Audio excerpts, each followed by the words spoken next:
Hello everyone, how are you all? I hope you all are doing well. This is me, Soumya Mehra, your educator of English और यहाँ पे आज हम लोग discuss करने जा रहे हैं टैग वर्ड्स को।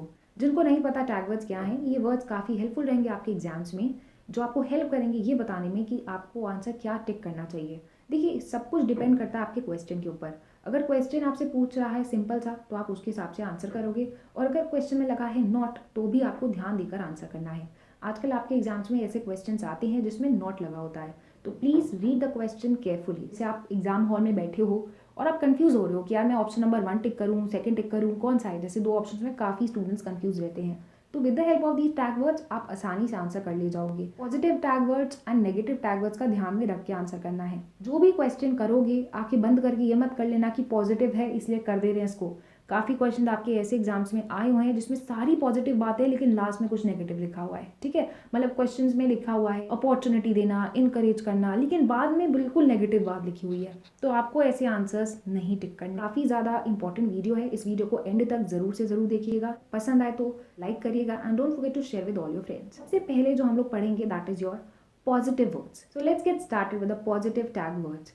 पहला वर्ड आप देख सकते हो, प्रोवाइड अपॉर्चुनिटीज़। अपॉर्चुनिटीज़ का मतलब होता है बच्चों को मौका देना। तो आप जब बच्चों को मौका देंगे लिखने का, बोलने का, रीड करने का, तो उससे उनकी जो स्पीकिंग स्किल्स है, राइटिंग स्किल्स हैं, वो इम्प्रूव हो जाएंगी और इससे क्या होगा, बच्चों की इंग्लिश बहुत अच्छी होने लग जाएगी। अब आप खुद सोचो, बच्चों को मौका नहीं दोगे तो कैसे पता चलेगा कि उनको कितना समझ आया है। सो इन दैट केस अपॉर्चुनिटी काफ़ी अच्छा वर्ड है। नेक्स्ट वर्ड है इनकरेज करना। यस, बच्चों का आप इनकरेज करो। कुछ बच्चे ऐसे आपकी क्लास में होंगे जो पार्टिसिपेट करना नहीं चाहेंगे, शाय फील करेंगे, है ना। तो ऐसे में क्या करना है, उनको इनकरेज करना है कि वो पार्टिसिपेट करें। तो यस, अगेन ये हो जाएगा आपका एक पॉजिटिव कीवर्ड। नेक्स्ट है एक्टिव पार्टिसिपेशन। अगेन आपको बच्चों को इनकरेज करना है या फिर जो बच्चे क्लास में हैं सबको एक्टिवली पार्टिसिपेट कराना है। ठीक है, तो चाहे बच्चों को आप इनकरेज करो, चाहे आप उनका एक्टिव पार्टिसिपेशन करो, दोनों अच्छे वर्ड्स हैं। आगे बढ़ते हैं ब्रेन स्टॉर्मिंग। ब्रेन स्टॉर्मिंग क्या होता है, ये राइटिंग स्किल से रिलेटेड है, तो पहले ये चीज़ क्लियर रखना। ब्रेन स्टॉर्मिंग क्या होता है, जैसे मान लो मैंने आपको एक टॉपिक दिया पोल्यूशन, तो जब आप लिखने से पहले सोचोगे ना कि मुझे क्या क्या लिखना है, इंट्रोडक्शन देना है, उसके बारे में बताना है। आप किसी टॉपिक के बारे में सोचते हैं, उस सोच को, उस प्रोसेस को ब्रेन स्टॉर्मिंग कहा जाता है। ठीक है, जैसे मान लो मैंने आपको कहा पोल्यूशन के ऊपर कुछ लिख कर दिखाइए, तो अब ऐसा तो है नहीं कि आप तुरंत लिखने बैठ जाओगे।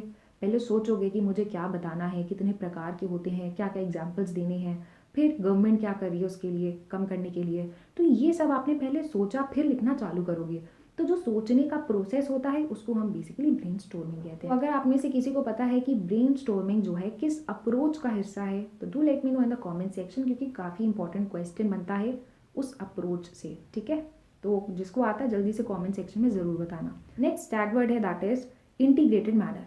इंटीग्रेटेड मैनर यहाँ पे ये मतलब होगा, जैसे LSRW है आपकी, तो चारों स्किल्स को आपको एक साथ पढ़ाना है। कोई स्किल ज़्यादा इंपॉर्टेंट नहीं है कि मैं क्लास में सिर्फ लिसनिंग कराऊँ या फिर सिर्फ स्पीकिंग कराऊँ, नहीं, चारों हमारे लिए बराबर हैं और चारों एक साथ होती हैं। भाई खुद देखो, यहाँ पे मैं बोल तो रही हूँ लेकिन आप लोग मेरी बात को सुन रहे हो, और बोलते बोलते मैं क्या लिख कर रही हूँ, लिख भी रही हूँ। तो क्या मैं अकेले सिर्फ बोल रही हूँ, नहीं, रीडिंग भी कर रही हूँ, साथ में स्पीकिंग भी हो रही है और कहीं ना कहीं राइटिंग भी जस्ट अभी हुई, जैसे कि आप यहाँ पे देख सकते हो। तो यानी कि कभी भी कोई भी लैंग्वेज सिर्फ एक चीज़ नहीं हो सकती स्किल, यानी आप सिर्फ लिसनिंग नहीं कर सकते हो, आप सिर्फ और सिर्फ राइटिंग नहीं कर सकते हो। ठीक है, सो यस, ये होता है इंटीग्रेटेड मैनर। तो आप एक्सपीरियंस प्रोवाइड कराओगे जो कि बहुत ज़्यादा ज़रूरी है। तो एक्सपीरियंस वर्ड जो है काफ़ी ज़्यादा इंपॉर्टेंट है। बच्चों को इंगेज करोगे, तो बच्चे एक्टिविटीज़ करवा रहे हो आप क्लासरूम में जिससे कि बच्चा इंगेज हो उसमें, तो अगेन पॉजिटिव है ये। मोटिवेशन काफ़ी ज़्यादा ज़रूरी है, किसी भी चीज़ को चालू करने के लिए मोटिवेशन बहुत ज़रूरी है। तो उस केस में बच्चों को आप मोटिवेट करोगे। ठीक है, क्वेश्चन आपके एग्जाम्स में आए हैं जिसमें बोला गया है कि मोटिवेशन क्या है, तो याद रखना प्री रिक्वेस्ट है। क्लास में आने से पहले, इंग्लिश क्लास में आने से पहले बच्चे के अंदर अगर मोटिवेशन नहीं है तो वो बच्चा उतने अच्छे से परफॉर्म नहीं कर पाएगा। तो आपको क्या करना है, बच्चों को उनके हवाले नहीं छोड़ना है। उनको क्लास में हम एक्सटर्नल मोटिवेशन दे सकते हैं। कुछ बच्चों के अंदर ऑलरेडी होता है कि भाई पढ़ना है, कोई नई लैंग्वेज है, बहुत ज़्यादा एकदम मोटिवेटेड रहते हैं, तो वो तो बहुत अच्छा है। लेकिन अगर नहीं भी है तो हमें क्लासरूम में एक्टिविटीज़ करानी है जिससे कि जो बच्चों में इंटरेस्ट नहीं है उनके अंदर इंटरेस्ट आ जाए। ठीक है, तो वो टाइप का मोटिवेशन क्या होता है, एक्सटर्नल होता है या एक्सट्रिंसिक कह सकते हो। इंटरनल कौन सा होता है, जब बच्चे के अंदर ऑलरेडी एक चाह होती है पढ़ने की। ठीक है, उसको इंट्रिंसिक भी कहा जाता है। आगे बढ़ते हैं, ये देख सकते हो यहाँ पे एक्सपोजर देना। तो यस, देखिए एक्सपोजर आपको देना ही पड़ेगा। अब आप खुद सोचो, अगर आप चाहते हो कि आपकी क्लास में सारे बच्चों को इंग्लिश आ जाए तो पहले तो आप क्लासरूम में इंग्लिश बोलो, एक्सपोजर दो उनको, उनको आप वीडियोस दिखाइए, ऑडियो सुनाइए, एक्सपोजर हो जाएगा ये, ठीक है। जितना अच्छा एक्सपोजर होगा उतना अच्छे से उनको एक लैंग्वेज आनी चालू हो जाएगी। जैसे हमने अपनी मातृभाषा को जब सीखा था तो हमारे घर में हमको एक्सपोजर बहुत अच्छा मिला था। हमारे घर वाले हमसे हिंदी में बोलते थे, हम घर के बाहर जाते थे तो भी हिंदी में बोला जाता था। तो उससे क्या हुआ कि हमको बहुत जल्दी ही लैंग्वेज सीखने को मिल गई। बट अगर ऐसे इंग्लिश में नहीं दिया जाएगा तो क्या लैंग्वेज अच्छे से आ पाएगी? नहीं आ सकती। तो एक्सपोजर एक बहुत अच्छा टर्म है और देना ही चाहिए आप बच्चों को, ठीक है। नेक्स्ट यहाँ पे आप देख सकते हो role play and story telling. तो रोल प्ले अगेन काफ़ी इंपॉर्टेंट है। आप बच्चों को बहुत सारी एक्टिविटीज़ करा सकते हो रोल प्ले के जरिए। और रोल प्ले में क्या होगा, बच्चा बोलेगा भी, स्पीकिंग भी करेगा और लिसनिंग भी होगी यहाँ पे। तो यस, इसमें स्किल्स भी इन्वॉल्व हो रही हैं अपनी और बच्चा इंजॉय भी कर रहा है। सो ऑल इन ऑल ये एक अच्छा तरीका है बच्चों को पढ़ाने का। दूसरा है स्टोरी टेलिंग। तो ये स्टोरी टेलिंग भी अच्छा एक पॉइंट है अगर आप बच्चों को पढ़ाते हो। यस, ये इंपॉर्टेंट है। आगे बढ़ते हैं। ग्रुप डिस्कशन भी काफ़ी ज़्यादा ज़रूरी चीज़ है जब आप इंग्लिश पढ़ाते हो बच्चों को, क्योंकि यहाँ पे क्या होता है ना, बच्चे ग्रुप में बैठते हैं, डिस्कस करते हैं चीज़ों को। तो डिस्कशन के दौरान कुछ बच्चे बोलेंगे, है ना, तो उसी समय कुछ बच्चे उनकी बात को भी सुनेंगे। तो यहाँ पे आप देख सकते हो स्पीकिंग स्किल्स भी हो रही हैं एंड लिसनिंग स्किल्स भी हो रही हैं, वो जो कि हमें सिखाना ही सिखाना है क्लासरूम में। तो ग्रुप डिस्कशन अगेन इंपॉर्टेंट इसलिए बन जाता है। नेक्स्ट यहाँ पे आप देख सकते हो पीयर इंटरेक्शन। तो यस, जहाँ पे आप 4-5 बच्चों को ग्रुप बना रहे हो वहाँ पे आप पेयर वाइज करा सकते हो। तो दोनों ही टर्म ज़रूरी हैं और दोनों ही एक्टिविटीज़ में हिस्सा होना ही चाहिए आपकी क्लासरूम में, ठीक है। तो इसलिए इसको पॉजिटिव टैग वर्ड्स में माना जाएगा। आगे बढ़ते हैं। बच्चे की जो भाषा है उसको हमें रिसोर्स मानना है। Coming to the next one, connect with real life. देखो, जो भी बच्चों को आप क्वेश्चंस कराओ, जो भी बच्चों को आप पढ़ाओ, रियल लाइफ से कनेक्ट करो। अब ये जो रियल लाइफ से कनेक्ट करना, ये आपका चाहे इंग्लिश हो, चाहे ईवीएस हो, चाहे आपका मैथ्स हो, अगर आप बच्चों को रियल लाइफ से कनेक्ट करा दोगे, बच्चा बहुत अच्छे से और बहुत जल्दी चीज़ों को सीख जाएगा। यहाँ पे एक और टर्म आ जाएगा, दैट इज़ रियालिया। रियालिया क्या होता है? आपका टीएलएम होता है, ठीक है, यानी टीचिंग लर्निंग मटेरियल में बहुत हेल्प करता है। एग्जाम में क्वेश्चन आया था कुछ इस तरह से कि टीचर जो है क्लासरूम में कुछ इंस्ट्रूमेंट्स लेकर आई, जैसे उसमें से एक हैमर हो गया, ठीक है। अब क्या करना है, बच्चों को इंस्ट्रूमेंट देखकर उसके ऊपर 4 से 5 सेंटेंसेस बनाने हैं। तो यहाँ पे बच्चों की एक तो लर्निंग भी हो रही है, बच्चा कुछ देख कर उसके बारे में डिस्क्राइब कर रहा है, तो राइटिंग भी हो रही है। और जब लिखेगा तो बच्चा ग्रामर का भी यूज़ करेगा, रूल्स को भी ध्यान में रखेगा। तो कहीं ना कहीं यहाँ पे हमने बच्चों को कुछ रियल लाइफ से लिखने को दिया। तो यस, ये क्या हो जाएगा आपका रियालिया। तो रियालिया काफ़ी यूज़फुल है, काफ़ी कॉन्सेप्ट बच्चों का आप यहाँ पे सिखा सकते हो विद द हेल्प ऑफ रियालिया। वो यहाँ सारे जितने भी टर्म्स करा रही हूँ मैं आपको अच्छे से दिमाग में रहेंगे। नेक्स्ट यहाँ पे देख सकते हो एक्सप्रेस करने का मौका दो। कुछ बच्चे ऐसे होते हैं वो इंग्लिश बोलने में बहुत ज़्यादा एंग्जाइटी होती है, हिचकिचाहट होती है उनको कि भाई इंग्लिश बोलेंगे डांट ना पड़ जाए। तो ऐसे में आपको क्या करना है, बच्चों को पुश करना है। सो इन दैट केस आप बच्चों से बार बार कहेंगे कि भाई एक्सप्रेस करो अपने आप को, लिख कर करो, चाहे बोल कर करो। इससे क्या होगा, बच्चे के अंदर कॉन्फिडेंस आना चालू हो जाएगा, जो कि बहुत ज़्यादा ज़रूरी है, ठीक है। तो बच्चों को मौका हर बार देना है एक्सप्रेस करने का। नेक्स्ट यहाँ पे डिस्कशन कराना, तो अगेन डिस्कशन आप कराओगे। रेमिडियल क्लास ऑफ कोर्स, अगर बच्चों को कुछ नहीं समझ आता है तो ऐसे में रेमिडियल क्लासेस लेनी ज़रूरी है, चाहे डाइवर्जेंट थिंकिंग या क्रिएटिव थिंकिंग। तो आपको क्या करना है, बच्चों को ऐसे क्वेश्चंस पूछने हैं जिससे बच्चा जो है उस बारे में सोचे, उसकी क्रिएटिव थिंकिंग इन्वॉल्व हो। और इन्हीं टाइप के क्वेश्चंस को एक टर्म दिया जाता है, that is what you call as open ended questions, ठीक है। ओपन एंडेड क्वेश्चंस ऐसे होते हैं जिसमें बच्चा सोचेगा, डिटेल में आंसर देगा, हाँ या ना नहीं होता इसमें। जैसे मैंने आपको कहा कि आप इमेजिन करो कि आप फिश हो एक पॉन्ड में। सो इन दैट केस आप सोचोगे ना कि यार मैं अगर फिश हूँ तो मेरे को आसपास क्या दिखेंगी चीज़ें। तो ये ऐसे टाइप के क्वेश्चंस क्या करते हैं, बच्चे की थिंकिंग को डेवलप करते हैं। बच्चा सोचेगा उस बारे में, डिटेल में आंसर देगा, और जब डिटेल में आंसर देगा तो इंग्लिश यूज़ होगी। इंग्लिश में बच्चा ग्रामर, पंचुएशन मार्क, राइटिंग के रूल्स को ध्यान रखेगा, है ना। तो ये सारी स्किल्स को डेवलप कराने के लिए हम ऐसे क्वेश्चंस पूछते हैं बच्चों से। आपको बच्चों को प्रैक्टिस करानी है एज पर द टॉपिक। तो टॉपिक जैसा होगा उस हिसाब से आप प्रैक्टिस कराओगे। इसके लिए एक टर्म यहाँ यूज़ करा गया है, इनेबल प्रैक्टिस इन कॉन्टेक्स्ट, ठीक है। और कॉन्टेक्स्ट वर्ड एक और चीज़ के लिए यूज़ होता है, डैश ग्रामर। तो अगर आपको पता है कौन सी ग्रामर के लिए हम यूज़ करते हैं तो भी कमेंट सेक्शन में ज़रूर बताना। आगे बढ़ते हैं। आप बच्चों को डिस्कवर करने का मौका दो, इंक्वायरी करने का मौका दो। इससे क्या होगा कि बच्चा खुद से सोचेगा। तो डिस्कवर से क्या होता है, सामने पड़ी चीज़ है लेकिन बच्चा जब सोचेगा ना उस बारे में तो उसको ज़्यादा अच्छे से समझ आएगा। आगे बढ़ते हैं। टर्म है इमेजिनेशन। तो इमेजिन करने का मौका दीजिए भाई बच्चों को। इमेजिनेशन आपका क्रिएटिव थिंकिंग हो जाएगा, सिंपल एज दैट, ठीक है। आगे है स्कैफोल्डिंग। तो स्कैफोल्डिंग भी अगेन इंपॉर्टेंट है क्लासरूम में। कुछ बच्चे आपकी क्लास में नहीं लिख पाएंगे चीज़ों को और आपकी गाइडेंस में ही कर पाते हैं। तो वो जो टेम्पररी हेल्प हम बच्चों को देते हैं ना, उसके लिए एक टर्म होता है, that is what you call as scaffolding. बच्चों को थोड़ा बहुत पुश करोगे और ज़रूरी भी है, आप उनको उनके हवाले पूरा टोटली नहीं छोड़ सकते हो। चाइल्ड सेंटर्ड क्लासरूम में तो बच्चे का इन्वॉल्वमेंट और आपका भी इन्वॉल्वमेंट होना चाहिए। नेक्स्ट टर्म है रिलेट विद प्रीवियस नॉलेज। ज़्यादा ज़रूरी है कि बच्चों को जब भी आप कुछ पढ़ाओ उनकी नॉलेज से रिलेटेड होना चाहिए कुछ ना कुछ। अब जैसे मान लीजिए मैं आपको एक स्टोरी सुनाने जा रही हूँ ऑनेस्ट वुड कटर के ऊपर, तो इन दैट केस मैं डायरेक्टली स्टोरी नहीं सुना दूंगी।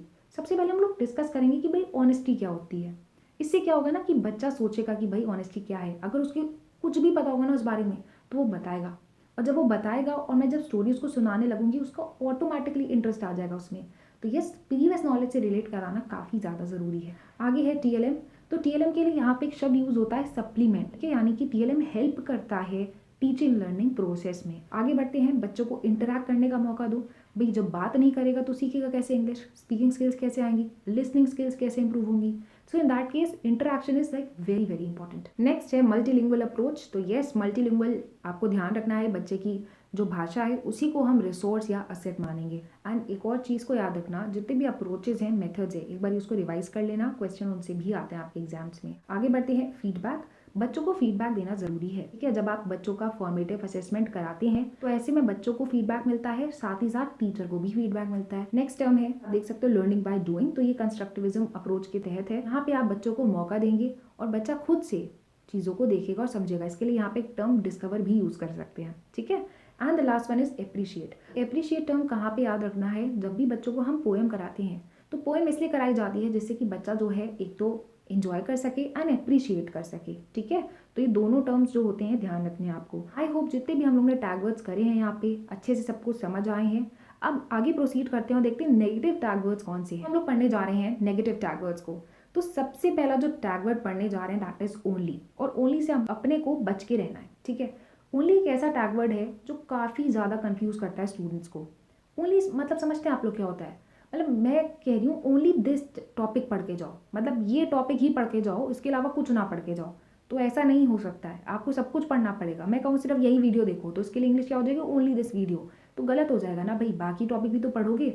ऐसा तो है नहीं कि सिर्फ यही क्वेश्चन आ रहे हैं। तो ऐसे में ओनली से अपने को बचना है। रीज़न क्या है, आपका एग्जामिनर बहुत अच्छे तरीके से सेंटेंस को फ्रेम करेगा और आप कंफ्यूज होकर ओनली वाला ऑप्शन टिक कर दोगे।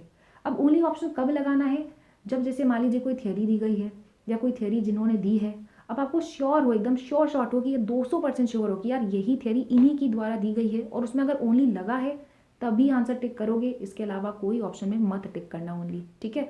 ओनली सिर्फ ये कहता है कि एक ही चीज़ है, बट ऐसा तो नहीं होता ना कि आप सिर्फ एक एग्जाम्पल दोगे क्लासरूम में या किताब ही एक सोर्स है पढ़ाने का। नहीं, पढ़ाने के तो बहुत सारे तरीके हो सकते हैं और बहुत सारे टीएलएम्स भी होते हैं।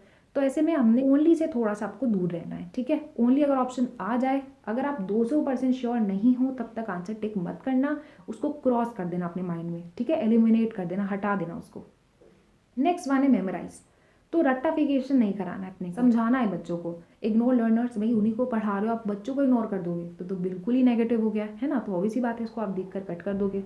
आगे बढ़ते हैं, कन्वर्जेंट थिंकिंग या क्लोज एंडेड क्वेश्चंस। देखिए क्लोज एंडेड क्वेश्चंस कौन से होते हैं, ऐसे क्वेश्चंस होते हैं जो कि आंसर करते हैं हाँ या ना, ठीक है। एक वर्ड वाले क्वेश्चन से क्या किसी की इंग्लिश इंप्रूव हुई है? आज तक नहीं हुई है। आप कल को कोई तीसरी लैंग्वेज भी सीखने जाओगे ना, उसमें भी अगर आपको एक शब्द हाँ या ना आ गया तो क्या उससे आपकी इंग्लिश आ जाएगी अच्छी? नहीं हो सकता। तो ऐसे में आपको बच्चों को जब भी इंप्रूव करानी है इंग्लिश तो आप उनको ओपन एंडेड क्वेश्चंस दोगे rather than close ended questions. आपके एग्जाम में 2 से 3 बार आप क्वेश्चन देखे ही होंगे अगर आप प्रीवियस ईयर सॉल्व कर रहे हो अभी तक से। टीचर की एबिलिटी को डेवलप करना, मतलब यहाँ पे ऑप्शन ही बदल डाला। अरे टीचर को तो ऑलरेडी सब कुछ आता है, तो टीचर क्यों अपनी जो है इंप्रूवमेंट करेगी क्लासरूम में? खुद सोचो, टीचर तो पढ़ाने आ रहा है, उसको सब कुछ आता है ऑलरेडी। अब बच्चों को आप कोई टेस्ट करा रहे हो तो टीचर की एबिलिटी का क्या लेना देना उससे? यहाँ पे लर्नर्स एबिलिटी होता तो सही हो जाता, लेकिन टीचर को ऑलरेडी सब कुछ आता है, टीचर को कुछ डेवलप करने की जरूरत नहीं है, किसी प्रकार की स्किल को डेवलप करने की जरूरत नहीं है। तो इन दैट केस इस ऑप्शन को देखकर तुरंत कट कर देना, ठीक है। टीचर का कोई डेवलपमेंट नहीं होना है क्लासरूम में, टीचर बच्चों को पढ़ाने आ रहा है, टीचर को ऑलरेडी सब कुछ आता है, ठीक है। हिंड्रेंस या हर्डल, तो ये कहना कि मदर टंग हर्डल क्रिएट करता है पढ़ने में या फिर हिंड्रेंस की तरह काम करता है, ऐसा नहीं है। मदर टंग के जरिए ही आप पढ़ते हो नई भाषा को। इंटरफेयर, वही प्रॉब्लम लाना, प्रॉब्लम क्रिएट करना, इंटरफेयर करना, ऐसा कुछ नहीं होता है। मदर टंग हेल्प करता है बेसिकली। ये सारे टर्म्स जो हैं आप देख सकते हो, ये काफ़ी नेगेटिव टैग वर्ड्स है जिनके बेसिस पे आप एलिमिनेट कर सकते हो ऑप्शंस को, ठीक है। क्लासरूम आपकी टीचर सेंटर्ड नहीं होनी चाहिए, as per NCF teacher centred नहीं होना चाहिए क्लासरूम, ठीक है। आपके एग्जाम में टीचर सेंटर्ड की जगह आजकल अलग तरीके से भी सेंटेंस फॉर्म करे जाते हैं, जैसे कि आप देख सकते हो dominant role of teacher. Dominant मतलब मेन टीचर का ही रोल है, तो अगेन ये गलत है। आपका क्लासरूम कैसा होना चाहिए? चाइल्ड सेंटर्ड होना चाहिए। इमिटेट करना, तो बच्चा एक दूसरे को देखकर इमिटेट कर रहा है या जो टीचर बोली उसको इमिटेट कर रहा है, नहीं, सिखाओ उसको, इंटरैक्ट कराओ। है डिटोरेट करना, वर्स कर देना, कंडीशन को बर्बाद कर देना, खराब कर देना, ये सब कुछ नेगेटिव टैग वर्ड्स होते हैं। अगर ऑप्शन आपसे कुछ ऐसे रिलेटेड कह रहा है तो समझ जाइएगा कुछ ना कुछ गड़बड़ी है। काफ़ी स्टूडेंट्स को इन सब के मतलब नहीं पता होते हैं, इस चक्कर में वो आंसर गड़बड़ कर देते हैं। आगे है आइसोलेशन। तो आइसोलेशन में चीज़ें एग्जिस्ट नहीं करती हैं, इस चीज़ को ध्यान रखना, ठीक है। तो LSRW जो है आपका लैंग्वेज स्किल, ये हमेशा इंटीग्रेटेड मैनर में होता है, आइसोलेशन में नहीं कि सिर्फ आज मैंने लिसनिंग करा दी, कल मैं क्लास में रीडिंग करा दूंगी, ये ऐसा पॉसिबल नहीं है। LSRW एक साथ होता है। तो आइसोलेशन वर्ड क्या है? नेगेटिव वर्ड है आपका। स्कोल्ड करना, बच्चे को डांटना, मारना, ये सब नहीं है यार, ये पहले हुआ करता था, अब कुछ भी नहीं होता है। बच्चों को आप डांटोगे नहीं, उनको समझाओ, डांटने से क्या हो जाएगा, है ना। आगे बढ़ते कंपेयर करना, ये कहना कि देखो ये बच्चा ज़्यादा अच्छा है एज कम्पेयर टू यू, तो कंपैरिजन नहीं होना चाहिए, साफ साफ मना है, ये सारी चीज़ें नेगेटिव वर्ड्स हैं। आगे बढ़ते हैं बच्चे का मजाक उड़ाना, मॉक करना। तो एज अ टीचर क्या आप कभी ऐसा करोगे? नहीं, गलत है ना। तो ऐसे में आप बच्चों को समझाओ, उसकी मिस्टेक को रेक्टिफाई करो, लेकिन मजाक नहीं उड़ाना बच्चे का। तो मजाक उड़ाने के लिए इंग्लिश क्या है? मॉक, ये गलत है, ठीक है। आगे बढ़ते हैं कंप्लेन करना। अब कंप्लेन करना उसके पेरेंट्स से जाकर, तो इंस्टेड ऑफ डूइंग दैट आप क्लास में बच्चों को समझाओ, बच्चा कुछ सीखेगा। तो इस तरीके से ये कुछ वर्ड्स हैं जो आपको ध्यान में रखने हैं। आगे कुछ और टर्म्स हैं जैसे रोट लर्निंग, क्रैमिंग। तो वही रट्टाफिकेशन नहीं होना चाहिए, क्रैम करना भी एक टर्म है, इससे रिलेटेड ही नहीं होना चाहिए। रटवाना नहीं है, समझाना है, ठीक है। आगे बढ़ते कंपटीशन। तो बच्चों के अंदर एक कंपटीशन की भावना नहीं लानी है, हमें क्या करना है, एक दूसरे के साथ लर्निंग करवानी है, कोलैबोरेटिव लर्निंग करानी है, बच्चा एक दूसरे के साथ कोऑपरेट करे, लेकिन competition is not right. Next यहाँ पे टर्म है रैंकिंग। तो रैंकिंग सही नहीं है। अब आप बच्चों को कहो कि ये मेरी क्लास का टॉपर है, ये मेरी क्लास का एवरेज बच्चा, और ये तो बिल्कुल पुअर बच्चा है, सुनने में कितना खराब लग रहा है। आप ऐसे बच्चों से कहोगे पढ़ने का मन करेगा उसका? कभी नहीं करेगा। चलो टॉपर वाला तो बहुत खुश है, पुअर वाला बच्चे को जिसको आपने ऐसे बोला है अच्छा लगेगा? उसको is not the right way, ठीक है। तो रैंकिंग नहीं होना चाहिए। आगे बढ़ते हैं स्ट्रेस या बर्डन। तो एकदम आप बोझ नहीं डाल दोगे, पढ़ाओ, स्ट्रेस फ्री क्लास रहना चाहिए। आप बच्चों को एक्टिविटीज़ कराओ, यही इसीलिए कराया जाता है ना कि बच्चा अगर नहीं पढ़ रहा है तो दूसरे तरीके से पढ़ाओ, एक्टिविटीज़ कराइए, क्लासरूम में रोल प्ले कराइए, डिस्कशन कराइए। कहीं ना कहीं पढ़ाई तो उससे भी हो रही है, पढ़ाने का तरीका अलग हो गया है, ये ज़्यादा अच्छा है। लेकिन ये बोझ डालना बच्चों के ऊपर, बर्डन डालना या स्ट्रेस देना कि भाई पढ़ो फेल हो जाओगे, नहीं, ऐसा नहीं होना चाहिए। ठीक बढ़ते हैं। अब आप काम जल्दी करा दो जिससे कि आप रिलैक्स कर सको या बच्चे रिलैक्स कर सके, अगेन नेगेटिव है भाई, कौन सा रिलैक्सेशन चाहिए आपको क्लासरूम में रहकर। नेक्स्ट है स्टैग वर्ड है, दैट इज़ योर इंटरप्ट। तो जब भी कोई बच्चा काम कर रहा होगा आप इंटरप्ट नहीं करेंगे। जैसे मान लीजिए आपने कोई स्पीकिंग का टास्क दिया, राइटिंग का टास्क दिया, इन दैट केस बच्चा कुछ सोच रहा है, तो अगर आप बार बार टोकेंगे तो बच्चा उस प्रकार से नहीं सोच पाएगा, कहीं ना कहीं जो सोच रहा होगा वो भी भूल जाएगा। तो ऐसे में आपको बिल्कुल भी नहीं करना बच्चों को इंटरप्ट। आगे बढ़ते हैं इग्नोर। देखिए जिस बच्चे को आप पढ़ाने जा रहे हो, जिनके लिए सारी मेहनत कर रहे हो, आप उन्हीं को इग्नोर करोगे तो फिर कैसे काम चलेगा। तो इन दैट केस आपको लर्नर्स को कभी भी इग्नोर नहीं करना है। एक बार आपके एग्जाम में ना इंग्लिश का भी लिख कर आया था ऐसे ही कि इग्नोर इंग्लिश, तो अगर आप सब्जेक्ट को इग्नोर करोगे तो पढ़ाओगे कैसे। ये सारे ऑप्शंस को देखकर समझ जाना कि गलत है, ठीक है। नेक्स्ट टैग वर्ड है दैट इज ऑलवेज, और इसका सिनारियो बिल्कुल सेम है ओनली जैसा। जब तक आप 200% श्योर नहीं होगे तब तक इसको टिक नहीं करना है। ऑलवेज मतलब होगा हमेशा। जैसे मान लो मैं कोई टॉपिक पढ़ा रही हूँ, तो क्या मैं एक्सपेक्ट कर सकती हूँ ऐसा कि सबको एक साथ एक ही समय पे हमेशा समझ आएगा? नहीं हो सकता ना। तो ऐसे में आप ऐसे ऑप्शंस को देखकर ही कट कर दोगे, पहले पढ़ लेना लिखा क्या हुआ है, ठीक है।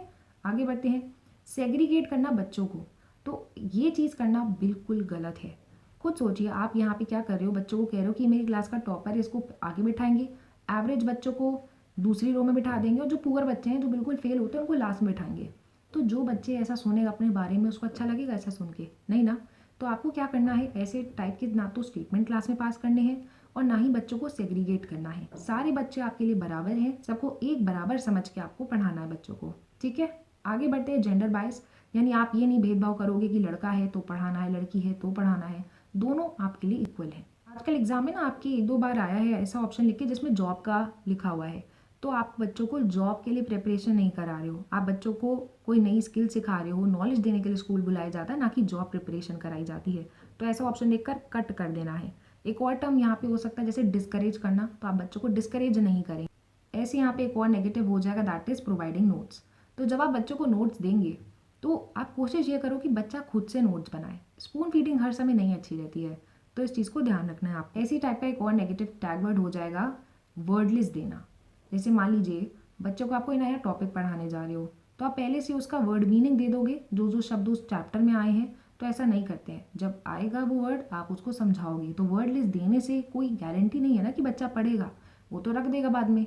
तो ऐसा आपको नहीं करना है, आपको मेक श्योर करना है कि सारे बच्चे हर चीज़ पढ़ें। तो ऐसे में आप जब पढ़ाएंगे तभी आप बच्चों को समझाएं। तो ये जो वर्ड लिस्ट देना, डिक्शनरी यूज़ कराना, इससे कुछ फ़ायदा नहीं होगा लॉन्ग रन में। तो आपको मेक श्योर करना है आप ऐसा काम कराएं जिसमें आप खुद से देख सको कि बच्चा पढ़ रहा है या नहीं पढ़ रहा है। ठीक है, रिवॉर्ड भी हो जाएगा।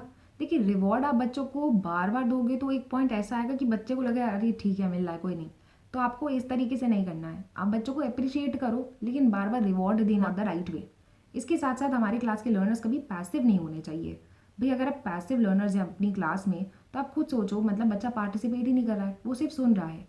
तो आपकी क्लास में सारे बच्चे एक्टिव होने चाहिए, एक्टिवली पार्टिसिपेट करें। सो इन दैट केस अपनी क्लास में लर्नर्स को आपको पैसिव नहीं रखना है। तो यहाँ तक आप सभी लोगों को अच्छे से समझ आ गए हैं कि कौन से पॉजिटिव टैग वर्ड्स होते हैं, कौन से नेगेटिव हैं।